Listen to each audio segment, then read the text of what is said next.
ইন্ডাস্ট্রিয়ালাইজেশনের দিকে যাচ্ছে, আমরা যদি সবুজায়ন কার্যক্রম না শুরু করতে পারি একসময় এখানে বসবাস করা চ্যালেঞ্জিং হয়ে যাবে। সেই চিন্তা ভাবনা থেকেই আমরা 1 লক্ষ গাছ রোপণের একটা কর্মসূচি গ্রহণ করেছি।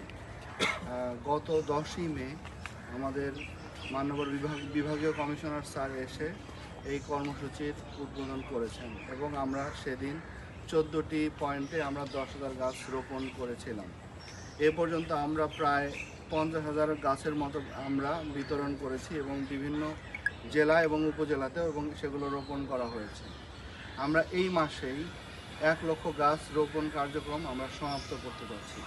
আমরা মসজিদ, ইসলামিক ফাউন্ডেশন, মন্দির ভিত্তিক যে শিক্ষা কার্যক্রম হয়, বিভিন্ন শিক্ষা প্রতিষ্ঠান, বৈষম্য বিরোধী যারা আছেন এবং বিভিন্ন সরকারি ডিপার্টমেন্ট, আমাদের জেলখানা, আমাদের হসপিটাল, আমাদের এক্সিএন মহোদয় এলজিইডি আছেন, বিআইডব্লিউটিএ, তারা নদীর পাড়ে হিজল গাছ আমরা তাদেরকে আজকে দিব। আমরা 2000-এর মতো নদীর পাড়ে শীতলক্ষা হলেশ্বরী, আমরা 2টি নদীর পাড়েই তারা এই হিজল গাছ লাগাবে।